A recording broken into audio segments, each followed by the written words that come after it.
Hello and welcome to Obscure Movie Reviews, where we love to take a look at some of the more unknown and ambiguous titles in cinema history. Here we focus on movies that are hard to find, on the older side, relatively unknown, or perhaps they simply lack in popularity. So cash in your chips and book your trips as we hit the strip for Honeymoon in Vegas.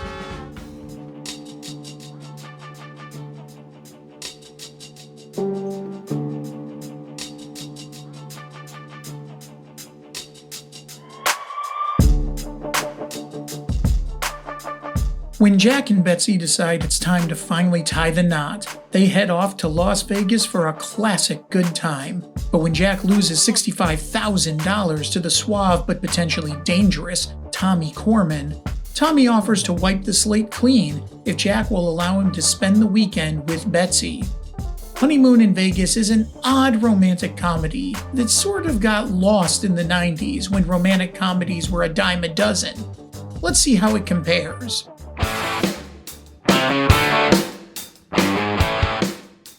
Sometimes it's strange how a film with an all-star cast can simply fade into obscurity. Nicolas Cage stars alongside Sarah Jessica Parker as Jack and Betsy. Both of them were at points in their careers where they were established but hadn't been launched into major stardom yet. Alongside them is James Caan as Tommy Corman. While Cage and Parker both do well with the material, Cage bringing his manic energy and Parker a scorned fury, Caan is the one that sells it the best. There are scenes where he is downright charming, but the audience never forgets that his character is dangerous, and a lot of that comes from Caan's demeanor and the strength that his performance carries. Other notable background players include Pat Morita, Anne Bancroft, and Peter Boyle. However, all of these performers, both the leads and the supporting cast, suffer from the same issue. All of them have more notable performances in other films. In truth, despite all of these people being really good actors, their best acting isn't coming to the forefront. This will score the film a 7 out of 10 for having good acting.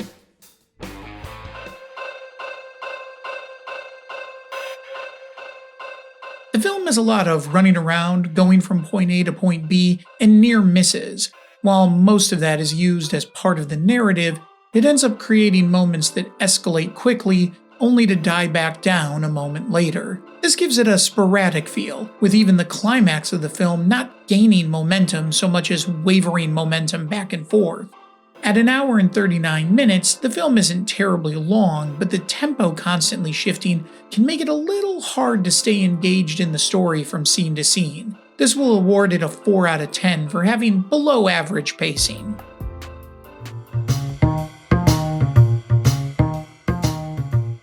Honeymoon in Vegas was directed by Andrew Bergman, who is more well known for his writing than his directing, with the most notable film he directed being Striptease. The cinematographer was William A. Fraker, whose more notable works include Tombstone and Rules of Engagement. While Las Vegas lends itself to being photographed, I don't feel that this film did much in terms of cinematography. None of the shots truly stick out as majorly impressive, and while there are many beautiful locations, I can't say that they're beautifully shot. Nothing is offensive, mind you, it's just sort of okay. So it'll get a 5 out of 10 for having average cinematography.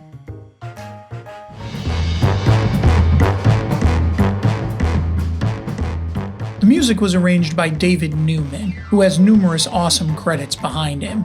The original music is good, but doesn't quite stand out as much as the numerous famous songs that make up the soundtrack. If you're an Elvis Presley fan, this is the soundtrack for you. Of course, that's fitting given the themes of the movie. I'd say that the soundtrack itself is one of the major highlights of the movie, and will award it an 8 out of 10 for being really good.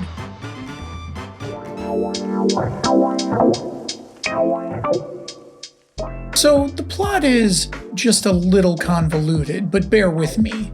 We open the movie with Jack's mother making him promise that he'll never get married. Say I promise. I promise. That you'll always love me. Of course, Mom. And you'll never get married. Okay, we're off to a weird start.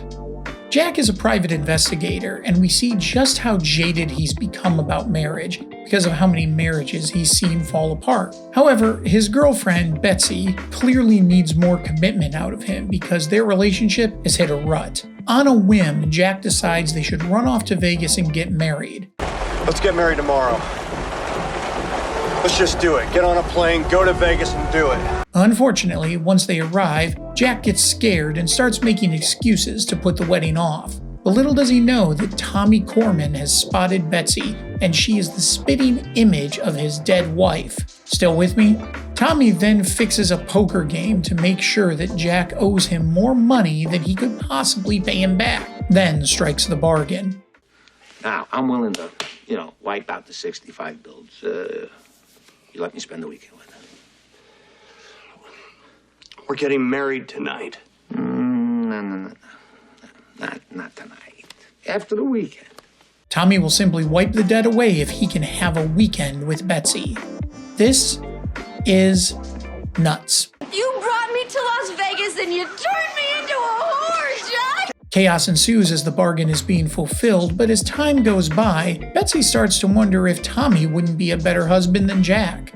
I found myself mostly frustrated by the story. The decisions people keep making are infuriating. And while romantic comedies are generally built off of miscommunication between the characters, this one pushes it to the point of mind-numbing.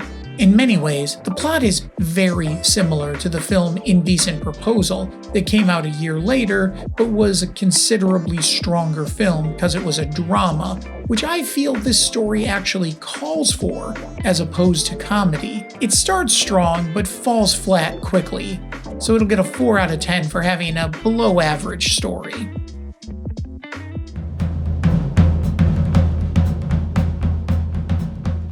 If you've seen it once, that will likely be enough. As comedies go, it isn't funny enough to warrant a rewatch. As movies with twists and turns go, it isn't intriguing enough for a rewatch. As romances go, it isn't heartwarming enough for a rewatch. Could you rewatch it and enjoy it on a second go? Yeah, sure. But the average person probably won't take the time. It'll get a 3 out of 10 for not having very good rewatchability.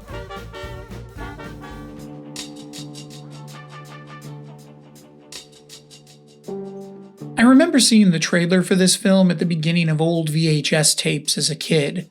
Those movies that carried the trailer were all equally obscure. I'd been waiting to watch it for a while, and with Renfield coming to theaters soon, Nicolas Cage was on my mind.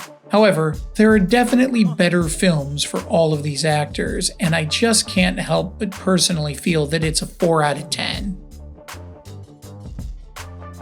That'll give Honeymoon in Vegas a 5 out of 10 for being an average film, and that sums it up pretty well. It isn't good, it isn't bad.